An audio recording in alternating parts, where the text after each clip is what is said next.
예, 우리 하나님 말씀 다 같이 보겠습니다. 요한복음 3장 22절에서 30절. 요한복음 3장 22절에서 30절 말씀입니다. 네, 다 찾으신 줄 알고 우리 같이 읽도록 하겠습니다.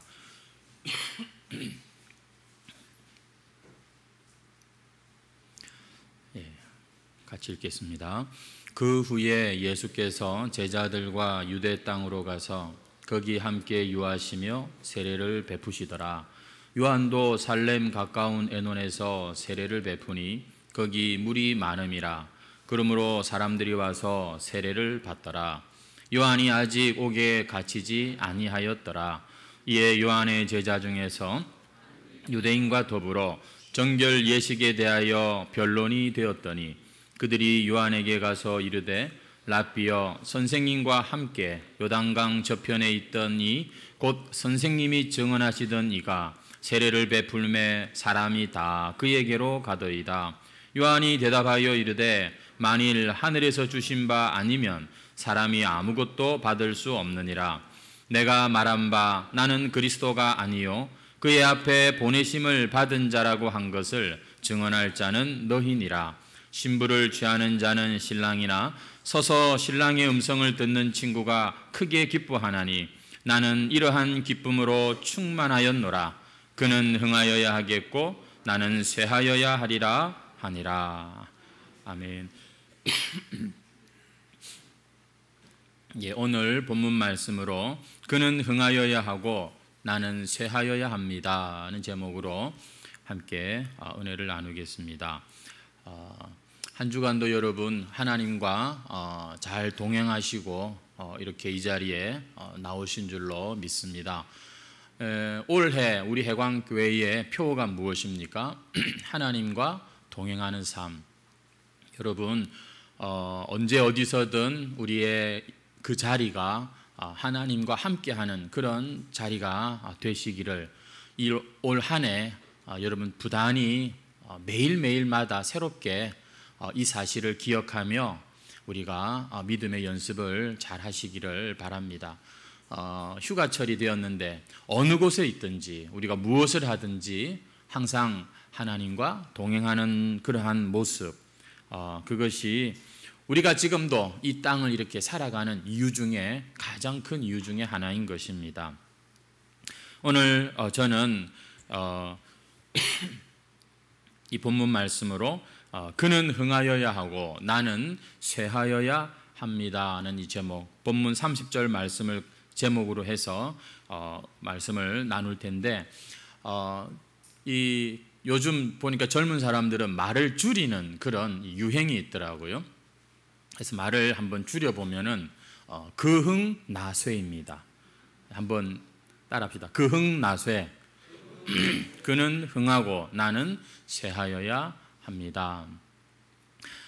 대충 오늘 본문이 어떤 내용이고 어떤 설교가 되겠다는 거 짐작이 되시겠지만, 그러나 새로운 마음으로 마치 처음 듣는 것처럼 여러분 그렇게 반응해 주시면 감사하겠습니다. 사실 마스크 때문에 잘 안 보이지만 여러분 눈빛으로 또 아멘으로 그렇게 우리 같이 이 시간 함께 말씀을 나누면 좋겠어요. 우리는 지난 시간에 이 니고데모가 예수님과 이제 대화를 하는데 예수님의 아주 중요한 말씀을 생각을 했습니다. 땅에 속한 우리가 하늘로부터 거듭나고 물과 성령으로 거듭나는 이러한 일이 없으면 영생을 얻을 수도 없고 하나님 나라에 들어갈 수도 없다. 이건 굉장한 선언입니다. 보통 종교들은 이렇게 하면, 이렇게 도달하면 우리가 거기에 이제 갈 수 있는 이런 논리인데, 예수님께서는 어떤 우리의 힘과 노력이 아니라 위로부터 거듭나야 되고 성령 하나님으로부터 다시 태어나는 그런 존재다. 다시 말해서 우리의 구원이 하나님께 달린 것이다. 이렇게 말씀을 하고 계시는 것입니다.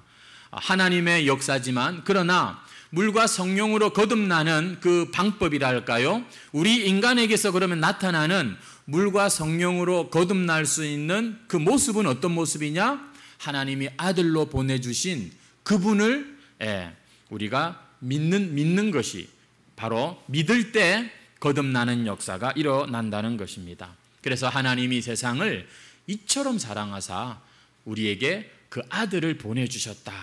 이제 누구든지 그분을 믿으면 영생을 얻게 된다.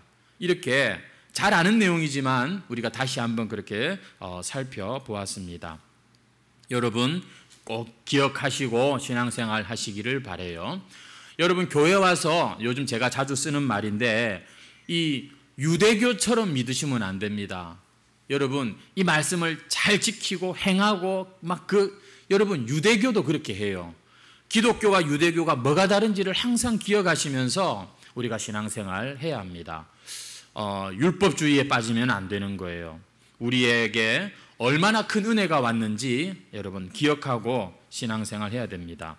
오늘 우리가 읽은 본문은 이 니고데모와 예루살렘에서 그런 대화를 나누신 예수님께서 이제 유대 땅으로 이렇게 나오시는 장면이 보이고 있습니다. 예루살렘 성이 아니라 유대 땅 어딘가에 지금 머물면서 뭐하고 계세요? 세례를 베푸시더라고 나와 있습니다. 예수님께서 세례를 베풀고 계시는 장면이죠. 여기서 지금 세례라고 하는 이것은 예수님이 앞에 말씀하셨던 물과 성령으로 세례를 그것을 말하는 것은 아닙니다.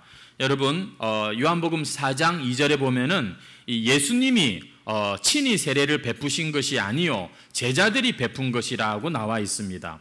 예수님의 제자들이 지금 예수님과 함께 있으면서 세례를 베풀었고 예수님은 그것을 허락을 하신 것 같아요. 이 세례는 뭐냐면 성령으로 주는 세례가 아니라 성령의 세례는 예수님이 대속과 이제 부활 이후에 성령을 받으라 이러면서 이제 주님이 주시는 게 성령의 역사인데 지금 여기서 말하는 세례는 이제 마치 세례 요한이 그 메시아의 오실 길을 예비하면서 회개의 세례를 했던 것처럼 지금 메시아가 이제 공생애를 시작하는 이 즈음에 제자들에게 예수님께서 그 회개의 세례를 허락하신 것으로 해석을 할 수 있습니다. 예수님의 첫 번째 메시지가 뭐예요? 회개하라 천국이 가까이 왔느니라 아니었습니까? 그래서 하나님 이 예수님께서는 이제 회개를 이렇게 가르치고 있는 모습이라고 보면 됩니다. 자, 그런데 이렇게 예수님과 제자들이 지금 요단강 어느 한편에서 세례를 행하고 있는데 세례 요한 역시 23절 말씀에 보면은 에논이라고 하는 살렘 가까운 예루살렘을 말합니다. 그 물이 많은 어떤 한 동네 에논에서 계속해서 사람들에게 뭐하고 있어요? 세례를 베풀고 있었던 것입니다. 지금 예수님께 사람들이 많이 몰려가고 있는 이런 상황이지만 아직도 세례 요한 죽지 않았어요. 아직도 세례 요한을 찾아오는 사람도 꽤 많았던 것이죠. 여러분 영향력이 이제 완전히 없을 때 사람이 물러나는 것은 어려운 일이 아닙니다. 근데 여전히 아직도 전성기라고 할 수 있고 아직도 많은 사람들이 자기를 필요로 하고 찾아와서 상담하고 막 그러는데 자신의 자리에서 내려온다는 거, 기꺼이 자기의 자리를 내어준다는 거, 여러분 이거는 참 결코 쉬운 일이 아닌 것 같아요. 은퇴하고 난 이후에 사실 그 모습이 어쩌면 참 우리 인생에 어쩌면 더 본 모습이 아닐까. 사람들 앞에서의 모습보다 그 떠나는 뒷모습에서 사실은 더 큰 울림이 있고 교훈이 있지 않을까 그렇게 생각합니다. 쉬운 게 아니에요. 쉬운 게 아닙니다. 근데 이제 세례 요한과 예수님의 그 시대가 이제 바뀌고 있는 그런 때죠. 24절 말씀을 한번 보시겠습니까? 요한이 아직 옥에 갇히지 아니하였더라. 여러분 이 말씀이 딱 어떻게 느껴지세요? 저는 이 말씀을 보는데 지금 요한이 아직 옥에 갇히지 아니하였더라? 마치 감옥 가야 될 사람이 아직 감옥에 안 간 것 같은 그런 느낌이 저한테 드는데 여러분들은 그렇지 않으십니까? 공관복음에 보면은 이 세례 요한이 감옥에 갇힌 이후에 예수님이 본격적으로 그 공생의 사역을 시작하시는 것을 볼 수가 있습니다. 그런 기록이 있죠. 근데 우리가 지금 생각하고 있는 요한복음은 세례 요한과 예수님이 같은 시기, 겹치는 시기가 있었다는 기록을 지금 하고 있는 거예요. 아니, 세례 요한이 딱 자신의 일을 끝내고 예수님은 정말로 딱 그가 감옥에 간 이후에 복음을 담대하게 새롭게 전파하고 계시는데, 이 사실을 알고 있는 이 요한복음이 후대에 기록이 됐습니다. 많은 성도들, 요한이 감옥에 가고 그리고는 그가 죽고 난 이후에 예수님의 그 공생애가 이렇게 된 것을 아는 성도들이 헷갈리지 말라고 지금 아직 옥에 갇히기 전에 이런 일이 있었다는 것을 친절하게 알려주는 그런 구절입니다. 지금 예수님이 사역을 이제 시작하셨네요. 그런데 길을 예비한다고 하는 자가 아직도 앞에서 얼쩡거리고 있는 여러분, 지금 이런 모습에 대해서 지금 이 요한은 사도 요한, 이 성경을 기록한 사람은 아주 좀 조심스럽게 친절하게 한 구절을 더 넣어놓은 그런 상황이에요. 예수님이 지금 이 사역을 시작하시는데 이 세례 요한이 혹이라도 걸림이 되면 안 되는데 예수님의 사역에 누가 돼서는 안 되지 않습니까? 그런 차원에서 24절 말씀이 지금 이렇게 들어가 있는 것입니다. 성도 여러분, 오늘 우리가 지금 생각하는 이 내용은 보니까 세례 요한이라고 하는 사람에 대해서 또 한 번 더 지금 생각을 하고 있습니다. 오늘 이 세례 요한이 나하고 얼마나 여러분 연결이 되고 관계가 되는지 감이 잘 안 오시는 분들이 계실 텐데, 여러분, 이 세례 요한에게서 우리의 신앙생활, 우리의 인생에 아주 중요한 원리를 하나 우리가 발견하게 됩니다. 그것은 뭐냐? 세례 요한은 그의 인생에 이렇게 예수님의 길을 예비한 아주 훌륭한 일꾼인데, 그에게 있어서 명심해야 되는 한 가지 사실, 그는 주연이 아니라 항상 조연의 자리에서 살았다는 것입니다. 여러분, 조연 그리고 주연 알죠? 영화나 연극에서 주연이 있습니다. 그리고 또 그 주연을 빛나게 하는 조연들이 있지 않습니까? 아주 그냥 감초와 같은 역할들로 그 영화를, 드라마를 더 재미나게 하는 사람들이 있죠. 여러분, 이 조연들은 자기가 막 빛나면 안 되는 것입니다. 주연을 빛내고 전체 그 이야기를 빛내는 그러한 역할들인 것이죠. 그래서 여러분, 이 세례 요한이라고 하는 사람의 삶에 가장 빛나는 순간은 언제였느냐?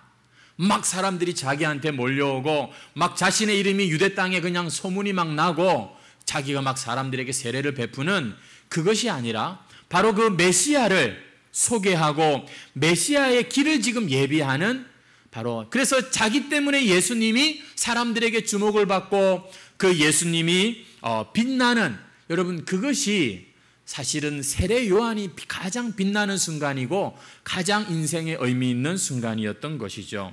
우리는 이 세례 요한에 대해서 어느 정도 잘 알고 있습니다.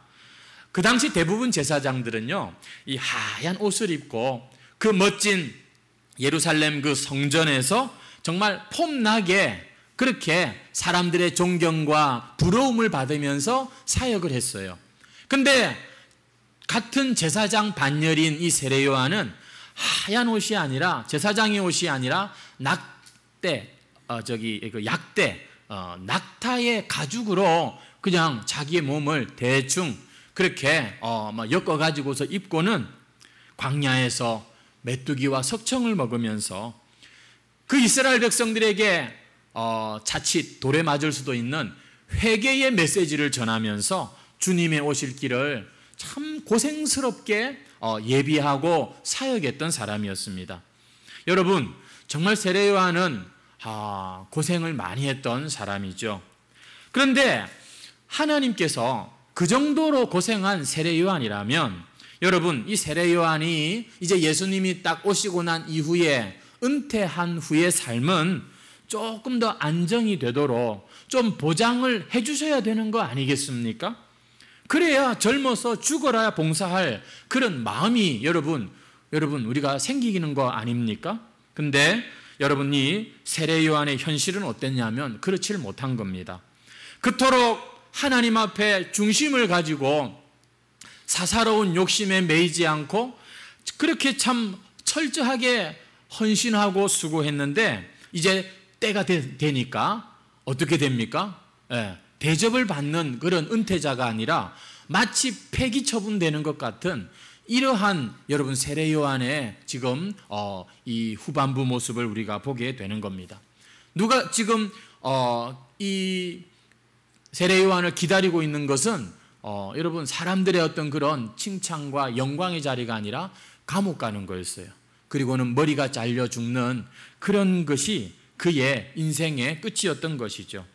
참 이러한 세례 요한을 보면 정말 우리가 예수님을 위해서 그렇게 막 헌신하고 수고하는 것이 참 왠지 좀 허탈해지는 그런 느낌이 들지 않습니까? 뭐 세례 요한의 결말이 뭔가 우리에게 좀 소망적이어야 되는데 우리에게 왠지 섭섭한 그런 느낌이 드는 그런 오늘 여러분 본문의 내용인 것입니다. 그는 흥하여야 되고 나는 쇠하여야 하리라. 여러분 이게 지금 요한의 대답인 거예요.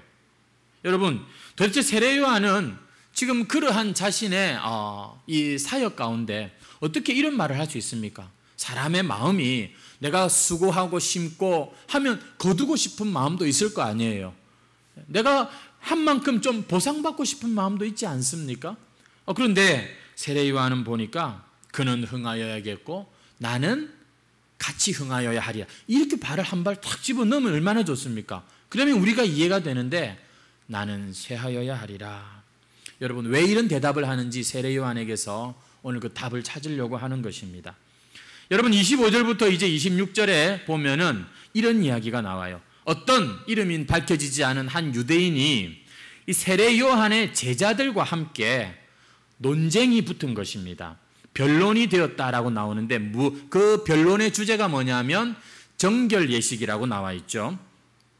여러분 이 당시 유대 사회에 있어서 가장 종교적 이슈는 뭐냐면 정결 예법이었습니다. 어떻게 우리가 이 깨끗함을 유지할 것인가? 들어갈 때 씻고 나올 때 씻고 손을 대서는 안 되고 멀리 가도 안 되고 그 유대인들의 하나님에 대한 그 충성 헌신은 바로 이 정결 예법을 가지고서 표현되었습니다. 그래서 그들은 성경에 있는 것 이상을 더 추구하게 되었고 그게 일명 장로의 유전이라고 하는 것이었습니다. 그들은 율법과 함께 장로의 유전을 같이 붙들고 하나님을 섬기는 사람들이었던 것이죠. 자, 그런데 갑자기 어느 날 세례 요한이 등장을 한 거예요. 그리고는 이 독사의 자식들아 이러면서 그렇게 회개할 것, 그렇게 깨끗해지는 것이 아니라 회개의 세례를 받아라 이렇게 하는 것이었습니다. 정결 예법으로 깨끗해지는 것이 아니라 회개해야 된다 이렇게 하면서 막 세례를 베풀게 되었던 것이죠. 그런데 놀랍게도 사람들의 반응이 거기에 막 몰려간 것입니다. 하나님 앞에서 그렇게 회개의 세례를 기꺼이 받았던 것이죠. 그런데 지금 또 예수님이 등장을 하고 그 예수님의 제자들이 또 세례를 베푼다고 합니다. 그러니까 지금 이 한 유대인이 그 요한의 제자들과 아마 그런 대화를 하지 않았을까 싶어요. 아니 이제 우리가 누구를 찾아가야 된단 말이냐.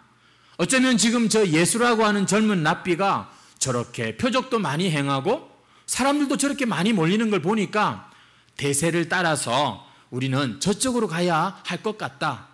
요즘 당신들 스승이 세례 요한이 예전 같지가 않아. 이런 아마 대화를 한 것 같아요. 그래서 이 변론이 되었다라고 지금 하는 겁니다. 어떻게 우리가 회개할 것이냐, 깨끗하여질 것이냐, 누구를 찾아가야 되느냐. 그래서 여러분 이 상황에 대해서 26절에 보면 제자들이 세례 요한에게 지금 이제 그 이야기를 하는 거예요. 보고를 하는 거예요. 자, 그런데 그들의 말에서 26절을 보시면은 뭔가 느낌이 옵니다. 쎄합니다. 보세요. 그들이 요한에게 가서 이르되 랍비여 선생님과 함께 요단강 저편에 있더니 곧 선생님이 증언하시더니가 세례를 베풉니다. 사람이 다 그에게로 가더이다. 여러분 지금 이게 어떤 뉘앙스인지 느낌이 오십니까? 지금 제자들의 마음에 질투가 생기는 거예요. 사람들이 전부 다 지금 글로 가고 있습니다. 이거 큰일 아닙니까? 지금 이 제자들의 마음에는 예수님의 그 돋보이시고 예수님이 사람들의 주목을 받고 예수님이 성공하시는 것 같은 그 모습이 그들에게는 어려움이 되는 거예요. 질투가 막 생기고 있다는 것입니다. 마치 예수님을 경쟁자로 여러분 지금 그렇게 여기고 있는 그런 모습이라는 것이죠. 제가 지지난주에 기장의 연활이라고 하는 곳에 볼 일이 있어서 갔었는데 거기 가니까 처음 가봤어요. 가보니까 거기 이 죽집이 그렇게 많더라고요. 전복죽 해가지고서 횟집도 많았지만 막 전복죽을 파는 가게들이 되게 많고 이렇게 예쁜 다리도 있고 주차 시설도 아주 편하고 그랬습니다. 근데 거기서 한 가지 재미난 걸 본 게 뭐냐면 그 전복죽을 파는 가게들이 전부 다 공통점이 있었는데 무슨 할매 전복죽이었어요. 저 박씨 할매 전복죽, 또 해녀 할매 전복죽, 그런 거, 소문난 할매 전복죽, 그 할매 전복이더라고요 다. 나중에 알게 된 것은 그 동네에서 제일 먼저 또 제일 맛있는 그 원조죠. 그런 집을 원조라고 하는데 전복죽 집이 이름이 뭐냐면 할매 전복죽이었어요. 그냥 이렇게 비탈길에 이렇게 골목 안에 있는 그러한 집이었는데 아주 차들이 막 그렇게 늘어서 있더라고요. 이 원조가 할매 전복죽이다 보니까 이제 뒤늦게 이제 만들어지는 가게들이 전부 무슨 할매 지금 그렇게 이름을 간판을 붙인 거예요. 근데 재미난 것은 그 할머니 전복죽 간판마다 뭐가 벌겋게 동그랗게 붙어 있느냐면 원조라고 하는 글자가 붙어 있는 거예요. 여러분 그 원조라고 하는 간판을 붙어 있는 진짜 원조 집에서 볼 때 얼마나 여러분 억울하고 기분이 나쁘겠습니까?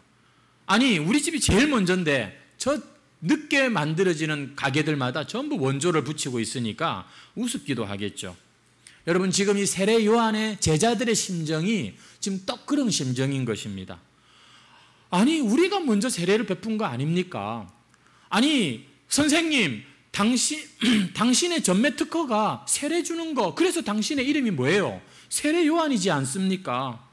근데 예수님께서 지금 저렇게 같이 세례를 베풀고 있으니 이게 뭐 하자는 겁니까? 우리 밥그릇을 지금 뺏어가는 겁니까? 지금 이 사람들의 마음에는 예수님과 그 제자들의 그 세례 베푸는 사역이 너무너무 못마땅한 것이었습니다. 우리보다 더 앞서가네? 우리보다 더 잘 나가네? 이런 생각이 생긴 거예요. 여러분 26절 말씀에 다시 보시면은 이런 말이 있습니다. 그들이 요한에게 가서 이르되 랍비여, 선생님과 함께 요단강 저편에 있던 곧 선생님이 증언하시던 여러분 예수님이 보니까요 이 요단강 저편에서 세례 요한과 함께 지내는 시간이 있었어요.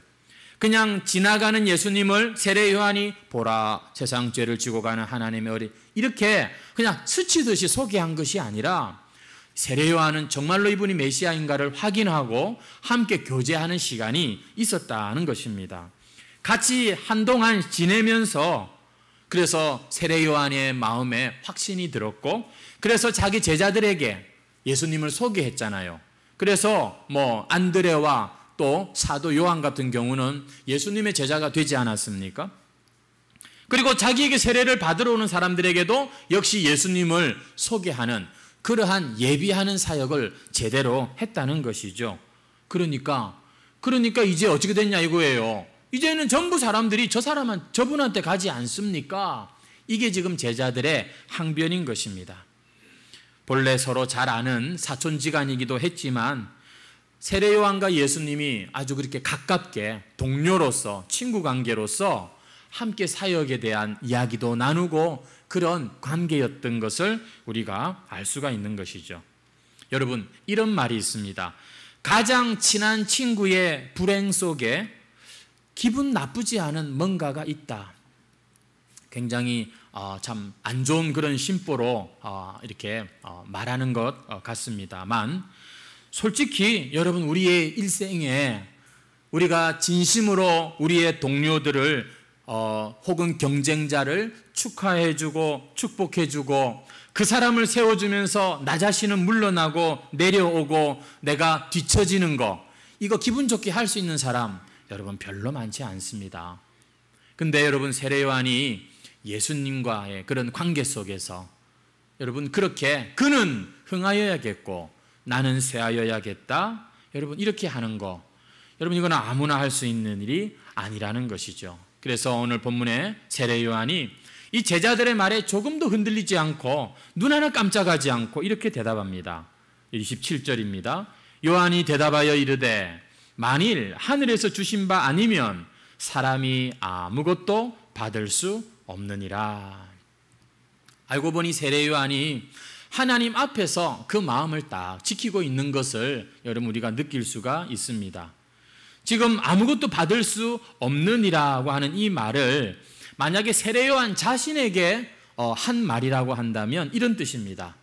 자, 이제 나의 한계는 여기까지. 하늘에 하나님이 내게 맡겨주신 그 사명을 내가 이제 다 감당한 것 같아.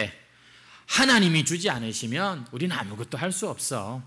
이제 하나님이 내게 주신 것을 가지고 내가 다 했으니 이제 그렇게 알아라. 너무 그렇게 상심하지 마. 여러분, 이렇게 지금 겸손하게 요한은 자기의 그 자리에서 내려오는 이런 고백을 27절에 하고 있는 것입니다.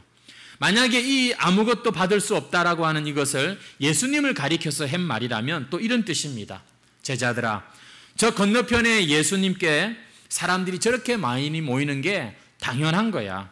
저분은 사람들을 돕기에 충분한 하나님의 능력과 참 권세를 가진 분이기 때문에 이제 그분의 시대가 시작되는 거다. 너무 미련 갖지 마라. 지금 이런 얘기를 하고 있다는 것입니다. 그러면서 28절입니다. 우리 한번 같이 읽을까요? 시작. 내가 말한 바 나는 그리스도가 아니요 그의 앞에 보내심을 받은 자라고 할 것을 증언할 자는 너희니라. 내가 전에 말했지. 지금 요한은 전에 제자들한테 가르쳤던 것을 다시 언급하면서 어떤 걸 가르쳤죠? 내가 그리스도가 아니라고 하는 그 사실 말이야. 나는 그분의 길을 준비하는 조연에 불과하다고 하는 그것을 다시 강조하면서 여기 마지막에 증언할 자는 너희니라. 여러분, 이 말이 원문에 보면은 맨 앞에 나와 있습니다. 강조의 표현인데요. 이제는 너희들이 그것을 같이 증언해야 되는 자다. 이런 말을 하고 있는 거예요. 너희가 이미 나한테 들어서 다 알고 있지 않느냐. 너희가 들은 대로 이제 저분이 저렇게 사람들의 주목을 받는데 왜 서운하게 생각하느냐? 다시 한번 말하는데 나는 절대 그리스도가 아니야. 지금 너희들이 나한테 그렇게 기대하는 그 메시아에 대한 환상, 그건 저분한테 어울리는 거야. 나는 단지 저분을 사람들에게 소개하라고 보냄받은 사람에 불과한 거야. 여러분, 너무나 당연한 말이지만 예수님 앞에 선 세례 요한이 당연히 할 소리지만 너무너무 위대한 고백이 아닐 수가 없습니다. 여러분, 세례 요한은 조금도 한치도 하나님께서 자기에게 허락하신 것 이상을 지금 주장하지 않습니다. 자기가 가진 것 이상으로 사람들한테 보이려고 하지 않습니다. 자기가 앉아야 할 자리 외에는 전혀 탐하지 않고 있는 여러분, 이 모습, 이것이 바로 일꾼의 모습이고 이것이 바로 주님을 전하는 오늘 우리의 모습이 되어야 하는 것이죠. 지금 이 세례 요한의 심정이 어떨까요? 내가 어쩌다가 이제 이런 참 뒷방 늙은이가 됐지? 그렇게 많이 나를 찾았는데 사람들이 이제는 나를 더 이상 안 찾고, 여러분 이런 걸 가지고서 그의 마음이 여러분 기분이 많이 상했을까요? 자기의 입지가 좁아지고 자기의 역할이 축소가 된다고 많이 섭섭해했을까요? 여러분, 전혀 그는 자기가 이인자, 조연이라고 하는 것에 대해서 결코 비참해지지 않았다는 것, 여러분 이것이 참 위대한 그의 모습인 것입니다. 아십니까? 조연일 때 참지 못하는 사람, 내가 조연이라는 것이 너무너무 화가 나고 비참한 사람은 주연도 잘 못해요. 절대 그 사람은 주연도 잘 못합니다. 왜냐하면 그는 영화가 잘 되고 드라마가 잘 되는 것을 바라는 게 아니라 자기의 이름이 높아지는 것을 바라는 사람이기 때문에 그렇습니다. 여러분, 오늘 우리가 하나님의 참 백성으로서 또 참 주님의 일을 하는 사람들로서 명심해야 되는 것은 예수 그리스도의 영광보다 내 영광을 구하는, 여러분, 이런 오류, 어쩌면 이런 것에 대해서 참 조심해야 된다고 하는 것입니다. 자기 영광을 구하는 사람은요, 예수님의 증인으로 사는 게 재미가 없어요. 왜냐하면 예수님 이름을 가지고서 내가 좀 더 드러나는 그게 진짜 목적이기 때문인 것이죠. 그런데 오늘 이 세례 요한은요, 정말 전혀 그런 마음 조금도 없이 아주 진심으로 주님을 높이고 있는 것을 봅니다. 29절 말씀인데요. 신부를 취하는 자는 신랑이나 서서 신랑의 음성을 듣는 친구가 크게 기뻐하나니 나는 이러한 기쁨으로 충만하였노라. 여러분, 자기를 지금 신랑의 친구라고 말을 하고 있어요. 그렇게 자기를 신랑의 친구고, 그러면은 신랑은 누굽니까? 예수님이죠. 그 예수님을 지금 소개하는 신랑의 친구로서 자기에겐 이 신랑 친구의 기쁨이 충만하다, 이렇게 말하고 있는 것을 보십시오. 내 역할은 이 신부들을 신랑에게로 데려가는 일이고, 지금 신부인 하나님의 백성들이 신랑 찾아 예수님께 가는데 뭐가 문제냐? 지금 이런 이야기를 제자들에게 하고 있는 것입니다. 사실 지금 제자들이 자기에게 와서 좀 질투를 유발시켜 보려고 그런 말을 했는지는 모르겠지만, 사람들이 전부 다 예수님한테 갑니다, 이 말은 어쩌면 세례 요한이 그토록 기다리고 정말 듣고 싶어 했던 바로 그 소식이었습니다. 요한은 그저 하나님께서 자기에게 맡겨주신 그 훌륭한 조연 역할을 잘 감당하고 그 주연 되신 예수님이 빛이 나는 이것이 기쁜 그런 사람으로 만족할 수 있었다는 것이죠. 지난날 광야에서 그 미치광이 취급을 받으면서 그렇게 고생한 지금까지의 모든 수고가 어쩌면 보상을 받는 순간이 바로 예수님이 높임을 받는 바로 그 순간이었다는 것입니다. 여러분, 이 사도 요한이 지금 이렇게 그는 흥하여야겠고 나는 쇠하여야겠다, 여러분 이 말이, 여러분 이것이 참 어떤 중심에서 나왔는지를 우리가 다시 한번 확인하게 됩니다. 우리 한번 30절 말씀, 여러분 이 말씀을 꼭 기억하시고 사십시오. 그는 흥하여야겠고 나는 쇠하여야 하리라. 여기서 하겠고 하리라, 이 말은요 헬라어로 데이라고 하는 동사인데, 이것은 반드시 그렇게 한다는 어떤 그런 이 강조 표현인 것입니다. 예수님은 반드시 그분은 커져야 되고, 그렇게 되려면 반드시 나는 작아져야 된다라는 그런 고백인 것이죠. 성도 여러분, 둘 다 커질 수는 없겠습니까? 예수님도 높아지고 나도 좀 높아지고, 그거 참 좋지 않습니까? 윈윈, 얼마나 좋아요. 근데 여러분, 세례 요한의 이 고백은 뭡니까? 내가 쇠하지 않으면 예수님이 결코 흥할 수 없다라는 말씀입니다. 내가 쇠해야만 예수님이 흥하시고 결국 나도 흥하게 된다는 그런 말인 것입니다. 사랑하는 성도 여러분, 우리가 참 주의 일을 할 때 이 고백을 다시 한번 마음에 새기고 주님의 일을 할 수 있으면 좋겠어요. 반대로 생각하는 분들이 많습니다. 내가 먼저 흥하고 내가 먼저 합격하고 내가 먼저 출세하고 성공해갖고 예수님이 영광을 받으시고, 그거 참 순서가 좋다, 여러분 이렇게 우리가 생각할 때가 많습니다. 근데요, 그렇게 생각하는 사람들 치고 진짜 예수님의 영광을 드러내는 사람 별로 없습니다. 다 그 자리에는 자기 영광, 자기 이름만 남게 되는 것입니다. 성도 여러분, 중요합니다. 나를 드러내면서 예수님을 드러낼 수는 없는 거예요. 한번 따라 하실까요? 그흥나쇠.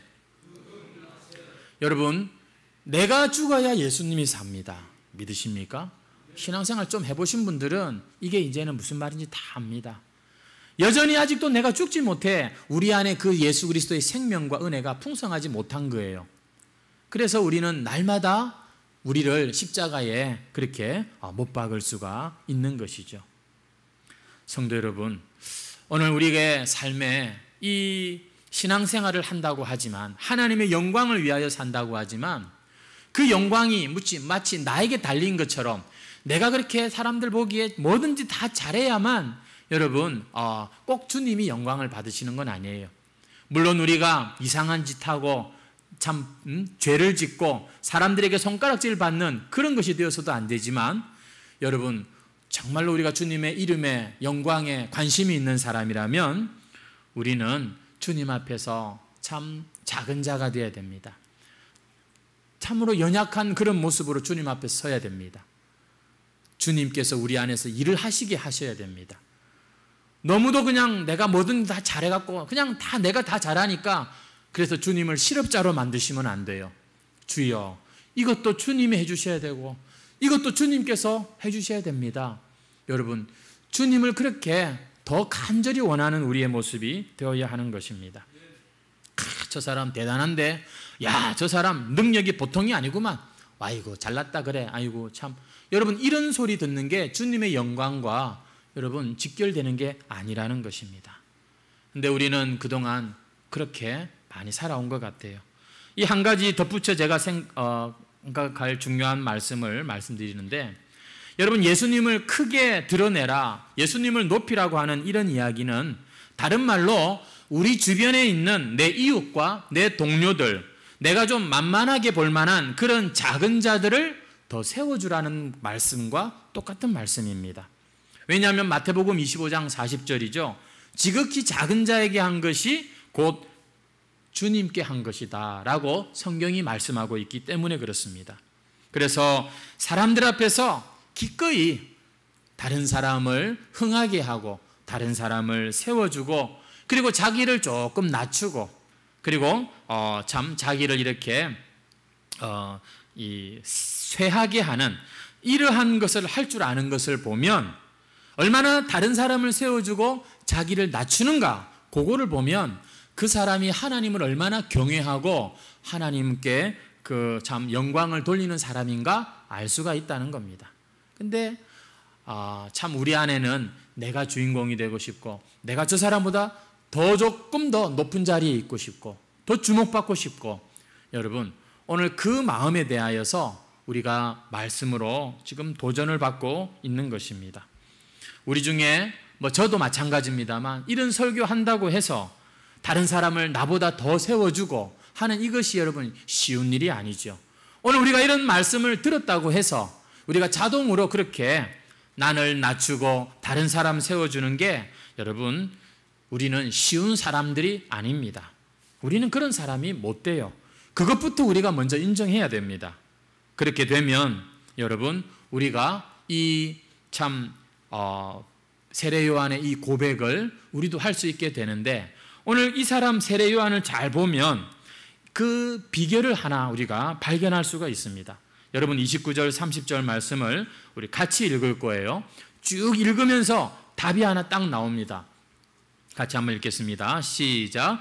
신부를 취하는 자는 신랑이나 서서 신랑의 음성을 듣는 친구가 크게 기뻐하나니 나는 이러한 기쁨으로 충만하였노라. 그는 흥하여야 하겠고 나는 쇠하여야 하리라. 찾으셨습니까? 여러분 지금 세례 요한에게 있어서 정말로 보고 싶었던 것은 뭐냐면 이 신랑과 신부가 만나는 거예요. 여러분 그것을 보고 싶은 것이 이 사람의 소원이었고, 그것을 지금 보고 있는 게 이 사람 세례 요한의 기쁨입니다. 그 기쁨이 충만하니까 30절에 뭐라고 말한다고요? 그는 흥하고 나는 쇠하여야겠다. 여러분 이렇게 즐겁게 이 고백을 할 수 있는 거예요. 나는 지금 이러한 기쁨으로 충만하였노라. 그는 흥하여야겠고 나는 쇠하여야 하리라. 그렇습니다. 기쁨이 여러분 비결인 거예요. 여러분 기쁨이 충만하니까 기꺼이 나를 낮추고 예수님을 높일 수 있는 거예요. 기꺼이 나를 낮추고 다른 사람을 세워줄 수 있는 것입니다. 누가복음 7장 28절 말씀에 보면은 여자가 낳은 자 중에 요한보다 큰 자가 없다 이런 말씀이 있어요. 대단한 사람 아닙니까? 그런데 하나님의 나라에서는 이 복음 시대에는 지극히 작은 자라도 그보다 크니라. 세례요한보다 우리가 더 크다라고 말해요. 왜일까요? 우리가 무슨 세례요한처럼 이런 충성과 헌신을 했습니까? 근데 우리가 왜 세례요한보다 더 클까요? 우리는 신랑의 친구가 아니라 바로 신부이기 때문입니다. 여러분 오늘 지금 세례요한이 이토록 기뻐하는 이 말씀이 저와 여러분에게 이루어진 하나님의 약속이라는 거 아십니까? 아십니까? 예수 믿는 저와 여러분에게 여러분 예수님의 신부된 바로 저와 여러분에게 하나님의 이 축복이 기쁨이 우리에게도 있는 거예요. 어쩌면 우리 중에는 구경꾼이 계실지 모르겠어요. 내가 예수님의 신부라고 하기엔 별로 믿음이 안 가고 그냥 한번 와봤다. 한번 내가 그냥 여전히 나는 지금 주변을 맴돌고 있다. 이런 신앙생활 하시는 분이 계실지 모르겠습니다. 좀 더 배우면 나중에 좀 더 내가 은혜 받으면 여러분 우리는 그런 구경꾼이 아닙니다. 들러리가 아니에요. 예수님과 행복한 새 가정을 시작하는 바로 당사자입니다. 그분은 신랑이고 바로 우리가 신부예요. 그렇다면 여러분 친구의 그 기쁨도 크겠지만 신부의 기쁨은 얼마나 크겠습니까? 신랑을 맞이하는 그 신부의 기쁨 이미 하나님께서 우리 가운데 부어주신 것입니다. 사랑하는 성도 여러분, 오늘 이 기쁨에 대하여서 말씀을 조금 더 드리고 마칠까 합니다. 성도 여러분, 오늘 정말로 내가 신부된 그런 기쁨이 있으십니까? 이는 내 사랑하는 자요 내 기뻐하는 자다. 나의 사랑 나의 어여쁜 자야. 일어나 함께 가자. 이 신랑의 음성을 듣는 신부의 기쁨 여러분 알고 계십니까? 여러분 이 기독교는요 기쁨의 종교라고 말합니다. 여러분 당신이 거듭났습니까? 구원받았습니까? 구원받은 날짜를 아십니까? 이런 소리 할 필요 전혀 없어요. 내 안에 기쁨이 있는지 없는지를 보면 그리스도의 신부인지 아닌지 거듭났는지 안 났는지 알 수 있습니다. C.S. 루이스라고 하는 유명한 기독교 작가는 그의 책 천국의 문지기라고 하는 그의 이야기에서 이런 이야기가 있어요. 천국 문 앞에 천국 문을 지키는 사람이 한 사람이 있는데 수많은 사람들이 그 천국으로 지금 들어가려고 몰려오는데 이 문지기가 딱 이 한 가지 질문을 하는 것입니다. 천국 들어가는 사람들한테 어떤 질문인가? 당신은 예수님을 알고 난 후 예수님 때문에 참을 수 없는 기쁨이 있었습니까? 그 기쁨을 지금 가지고 왔습니까? 여러분, 기쁨을 확인하는 질문을 한다는 거예요. 왜냐? 천국이 어떤 곳입니까? 예수님 때문에 기뻐할 줄 아는 사람들이 모인 곳이 천국이기 때문인 것이죠. 사랑하는 성도 여러분, 기독교는 강제로 우리를 겸손해야 돼. 너는 쇠하여지고 예수님만 높이고 여러분 이렇게 율법적으로 작동하는 종교가 아닌 것입니다.